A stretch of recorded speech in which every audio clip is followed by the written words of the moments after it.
Hello everyone, hope you all are fine. आज का जो हमारा टॉपिक है that is operant conditioning theory of Skinner. It is also called instrumental conditioning और R conditioning. R conditioning means response conditioning theory.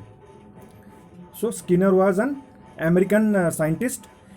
He conducted experiment on hungry rat and Skinner जो थे उन्होंने ये कहा कि जो लर्निंग है वो ऐसा नहीं है कि सिर्फ स्टिम्युलस के प्रेजेंस पे होता है.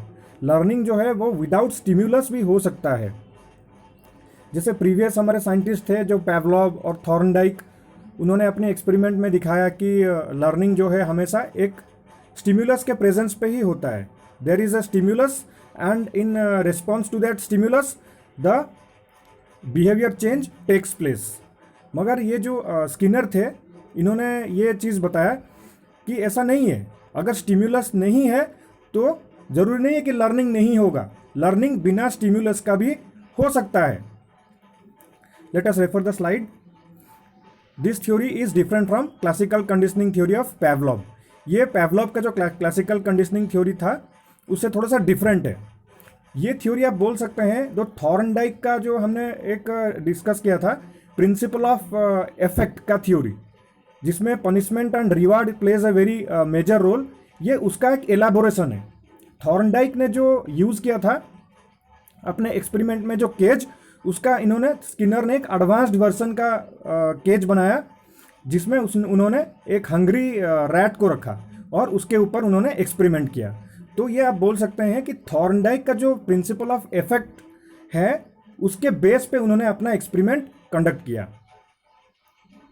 In classical conditioning theory the response depends on an external stimulus.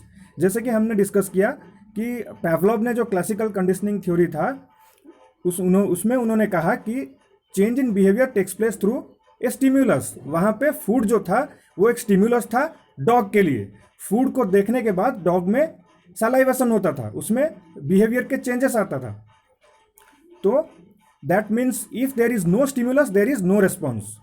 तो पैवलोव के हिसाब से या थॉर्नडाइक के हिसाब से अगर स्टिम्युलस नहीं है तो there is no learning. But Skinner was against this theory. उन्होंने कहा he was against no stimulus no response theory. इन्होंने कहा कि ह्यूमन बींग जो है it is not a victim of environment. Human being learns in an environment. Human being can manipulate the things in an environment. Skinner said we cannot always wait for stimulus to take place for our response. Man is not a victim of environment but man can manipulate the things in the environment. जैसे कि हमने discuss किया, man जो है वो environment का victim नहीं है, वो एनवायरमेंट में ही सीखता है. Even without the presence of stimulus भी सीखते हैं. जैसे आप एक एग्जांपल दूंगा, जैसे प्ले स्कूल में जो एनवायरनमेंट है क्लासरूम का, जो सराउंडिंग का बहुत ही कलरफुल रखा जाता है, बहुत ही नीट एंड क्लीन और बहुत ही ग्रीन रखा जाता है, सो दैट बच्चा को अगर अच्छा एनवायरनमेंट मिल रहा है तो बच्चे को सीखने में आसानी होगा, बच्चा ज़्यादा पिकअप कर सकता है. तो उन्होंने यही चीज़ कहा स्किनर ने कि we can also learn in environment without the presence of stimulus. So the behavior that takes place without the presence of any stimuli is operant behavior. Operant means set of acts that are natural or random. तो इसको ये जो operant conditioning है, operant का मतलब है set of acts which are natural और random. For example, जैसे आप किसी स्कूल के प्रिंसिपल को मीट करने के लिए गए हैं बट प्रिंसिपल बिजी हैं मीटिंग में, तो आपको कहा गया कि आप कॉरिडोर में वेट कीजिए. तो आप क्या करेंगे? You will walk here and there. आप विंडो में देखेंगे, आप पेड़ पौधों को देखेंगे, you will observe maybe there is an aquarium, आप उसमें जाके फिश को देखेंगे. तो ये जो आपका बिहेवियर दैट इज नेचुरल और यू कैन से रैंडम. तो example of operant behaviour, a child, एक एग्जाम्पल, अच्छा एग्जाम्पल हम देखेंगे. A child continuously perform well in his classroom. Here there is no stimulus like food, water, etc. But this desirable behavior is motivated by rewards, praise and appreciation. This reward is called positive reinforcement. तो ये जो Skinner का theory था it is completely based on reinforcement and punishment. आप ये बोल सकते हैं जो जिस्ट है स्किनर थ्योरी का that is reinforcement and punishment. Reinforcement क्या है? It is an approach towards reward. किसी को आप अच्छे काम के लिए अगर बार बार रिवार्ड देंगे, अगर करेक्ट रिस्पॉन्स के लिए आप उसको रिवार्ड देंगे तो उसका बिहेवियर जो है वो स्ट्रेंथन होगा, और वो चांसेस है, there is probability that will occur again, the same behaviour will occur again if you reinforce the behaviour.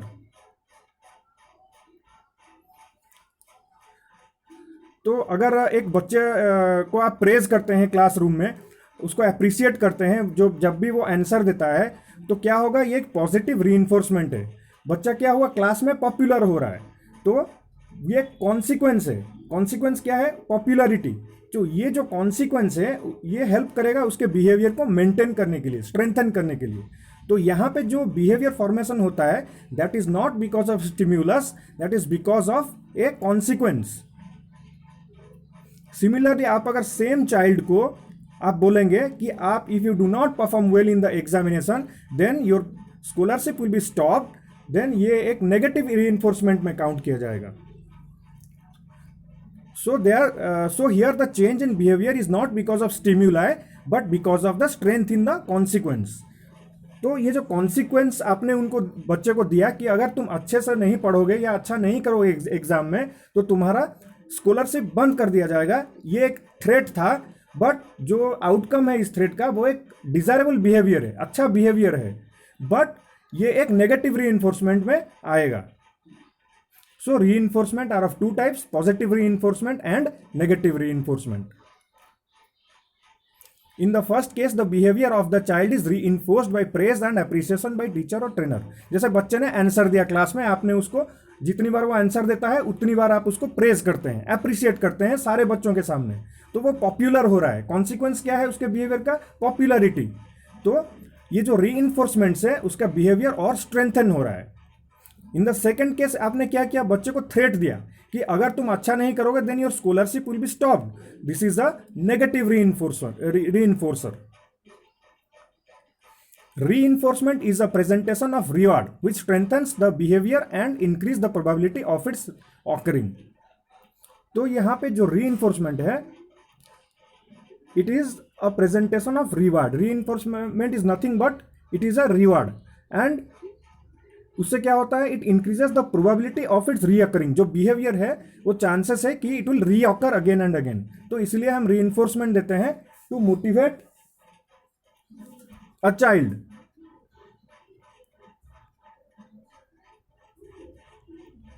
Punishment on the other hand suppresses the behaviour. Punishment से क्या होता है, जो बिहेवियर है बच्चे का सप्रेस हो जाता है, एंड जो बिहेवियर का चेंज आता है दैट इज टेम्पररी। जैसे बच्चे में कोई भी अनडिजायरेबल बिहेवियर है, वो किसी के कॉपी को फाड़ दिया, आपने उसको पनिश किया, उससे क्या होगा, बच्चा डर जाएगा, वो सप्रेस हो जाएगा।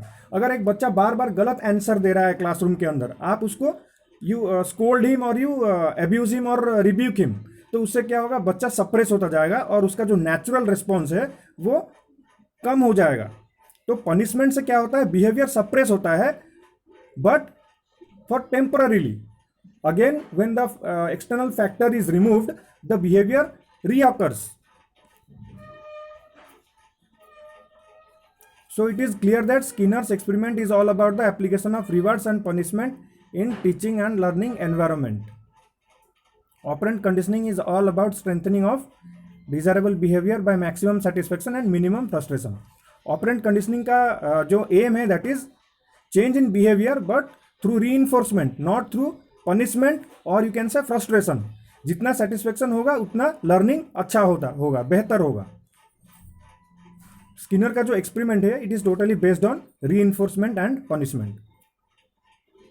Operant conditioning can be used for behaviour modification by using reward when the desirable behaviour occurs in a child. Whenever a child does a good thing he is rewarded, this will reinforce his behaviour. Skinner prove this by an experiment. Skinner ने क्या किया, ये जो अपना theory को prove करने के लिए उन्होंने एक एक्सपेरिमेंट किया विथ ए हंग्री रैट। आप जब जब रीइंफोर्समेंट देंगे एक बच्चे का जो बिहेवियर है दैट विल बी स्ट्रेंथेंड, उसका जो डिजायरेबल बिहेवियर है it will reoccur, there is a probability of reoccurring. आप उसके बिहेवियर को स्ट्रेंथन कर रहे हैं through reward.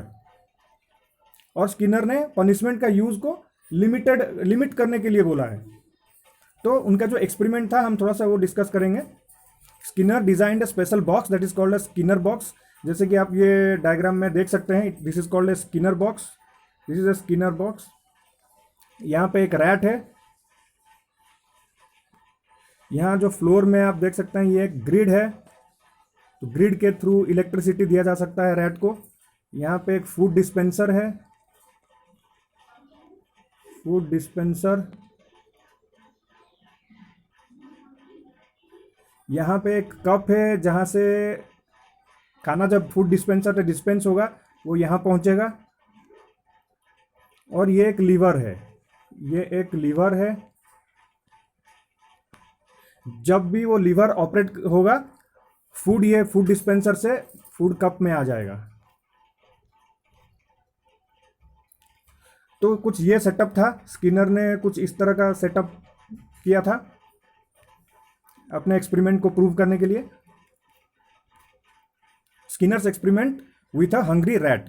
Skinner designed a special box, जैसे कि हमने देखा उन्होंने एक स्पेशल बॉक्स डिजाइन किया। उस बॉक्स के अंदर एक लीवर था जिसको ऑपरेट करते ही food will be dispense from the food dispenser and a pellet of food will fall in the food cup and the rat will have the food.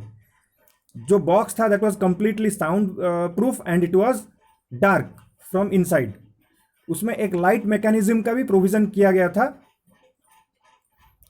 The box was dark from inside and sound proof. The rat was left in the box, the rat was hungry. जैसे कि मैंने आपको बताया rat बहुत ही भूखा था, उसको box के अंदर डाल दिया गया। तो क्या होगा, नेचुरल मूवमेंट होगा, रैंडम मूवमेंट होगा। एक छोटे से एरिया में अगर हम रैट को छोड़ देंगे वो इधर उधर मूव करेगा। तो इन द मीन टाइम क्या हुआ, वो लीवर को ऑपरेट करता है। जैसे ही वो लीवर को ऑपरेट करता है ये उसका करेक्ट रिस्पॉन्स है, तो उसको खाना फूड डिस्पेंसर से फूड कप के अंदर आ जाता है और उसको वो अपना खाना उसको मिल जाता है, which is a reward for the rat. तो जितनी बार वो सही रेस्पॉन्स देता है करेक्ट रेस्पॉन्स के लिए उसको एक रिवार्ड दिया जाता है, जो कि यहाँ पे फूड है। यहाँ पे स्टिम्युलस नहीं है, यहाँ पे फूड दिया जाता है on correct response. Correct response पे रिवार्ड मिलता है, correct response reward, correct response again reward. So जितनी बार वो लीवर को ऑपरेट करेगा फूड आ जाएगा उसके पास, वो खाना खा लेगा। तो उसको समझ में आ जाता है कि लीवर को प्रेस करने से ही वो खाना मिलता है। तो उससे क्या हो रहा है, उसका जो बिहेवियर है वो बार बार रीइंफोर्स हो रहा है। हम उसके बिहेवियर को स्ट्रेंथन कर रहे हैं, इसको रीइंफोर्समेंट बोलेंगे, पॉजिटिव रीइंफोर्समेंट। सही रेस्पॉन्स पे उसको सही चीज़ मिल रहा है, उसको अपना खाना मिल रहा है, तो वो करेक्ट मेथड सीख जाता है। उसमें एक बिहेवियर का फॉर्मेशन हो जाता है, यू कैन सी उसमें ऑपरेंट कंडीशनिंग हो जाता है। कंडीशनिंग यहाँ पे क्या है, हैबिट फॉर्मेशन हो जाता है। ऑपरेंट यहाँ पे है, ऑपरेंट का मतलब set of acts, naturally performed acts और you can say random acts. एक एनक्लोज्ड स्पेस पे उसको रख दिया तो वो रैंडमली मूव करेगा। तो ये था वो experiment. The same experiment he repeated with electric shock. उन्होंने ये जो एक्सपेरिमेंट था उसको दूसरी तरीके से भी उन्होंने किया। जैसे कि उन्होंने क्या किया, जो ग्रिड था आयरन ग्रिड उसको करंट दिया उन्होंने, तो चूहा इधर उधर मूव करने लगा रैंडमली। जैसे ही वो लीवर को प्रेस किया वो करंट कम हो गया। तो चूहे को ये पता चल गया कि लीवर को जैसे ही ऑपरेट करेगा करंट बंद हो जाएगा। तो बार बार वो क्या किया, सेम करेक्ट रेस्पॉन्स देने लगा। तो वो सीख जाता है कि जैसे ही करंट लगता है वो लीवर प्रेस कर देता है और करंट बंद हो जाता है। तो ये एक नेगेटिव रीइंफोर्समेंट था जो स्किनर ने प्रूव किया। एजुकेशनल इम्प्लीकेशंस, तो स्किनर का जो थ्योरी था हमने डिस्कस किया, it is totally based on two factors. One is reinforcement, another is punishment. Reinforcement का मतलब है रिवॉर्ड और पनिशमेंट क्या है, ये एक ऐसा स्टिम्युलस है जो आपका बिहेवियर को सप्रेस कर देता है। हम लोग पनिशमेंट को यूज करते हैं टू रिमूव अनडिजायरेबल चेंजेस। कुछ अनडिजायरेबल चीज़ें हैं बिहेवियर के अंदर, उसको हटाने के लिए पनिशमेंट का यूज करते हैं, बट उसका जो इफेक्ट होगा दैट विल बी टेम्पररी। जब वो पनिशमेंट का जो एक्सटर्नल फैक्टर है, जब पनिशमेंट आप हटा देंगे कुछ दिनों बाद वो सेम बिहेवियर वापस आ जाएगा। बट प्रेज से क्या होता है, प्रेज प्राइज जैसे अपॉर्चुनिटीज देना, मेडल देना, बच्चे को इंस्पायर करना, मोटिवेट करना, इससे क्या होता है एक मोटिवेशन मिलता है और उसका जो बिहेवियर है उसको आप रीइंफोर्स कर रहे हैं, स्ट्रेंथन कर रहे हैं और वो बिहेवियर फिर से रिपीट होने के चांसेस हैं और ये डिजायरेबल बिहेवियर हैं। ये बिहेवियर बहुत ही ज़रूरी है बच्चे के लिए आगे चलने, आगे जो उसको हेल्प करेगा उसके फ्यूचर में। तो we should make use of praise, prize, grades, opportunities, medals, positive facial expressions in a teaching and learning environment because it reinforces the behavior of a child. We should avoid using punishment for unlearning an undesirable behavior or for shaping a desirable behavior. Punishment is not effective in long run.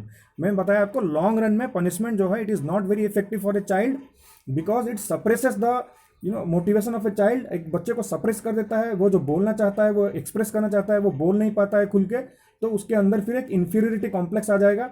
तो punishment को हमें avoid करना चाहिए इस method के अंदर। तो ये जो स्किनर का मेथड था ये बहुत ही ज़रूरी है, ये थोड़ा पुराना थ्योरी है, but still it revolutionise the teaching learning environment. आप देख सकते हैं जो स्कूल्स में मेथड्स यूज़ होते हैं, स्पोर्ट्स में बच्चों को गिफ्ट दिया जाता है, जो एकेडमिक्स में अच्छा करता है उसको मेडल दिया जाता है, और जो ड्रामा में अच्छा करता है या डिबेट में अच्छा किया जाता है उसको भी प्राइजेस मिलते हैं। इससे हम क्या करते हैं, ये रिवार्ड से बच्चे का जो बिहेवियर को रीइंफोर्स करते हैं। छोटा छोटा अवार्ड से हम बच्चे का बिहेवियर को रीइंफोर्स कर सकते हैं, बढ़ावा दे सकते हैं अच्छे बिहेवियर को, और गलत बिहेवियर को निकालने के लिए पनिशमेंट का यूज़ करना ज़रूरी नहीं है। So I hope you understand the theory of Skinner. ये बहुत ही इंपॉर्टेंट है, सीटेट एग्ज़ाम हो, चाहे बीएड का एग्ज़ाम हो, चाहे स्टेट टीईटी का हो, केवी का हो, ये स्किनर का जो थ्योरी है हमेशा आता है। उनका फुल नेम है BF Skinner, he is an American scientist. ये हमेशा नोट कर कीजिएगा, ये एग्जाम में आता है। To which country Skinner belongs, he belongs to America. Okay, I hope you like the class, thank you.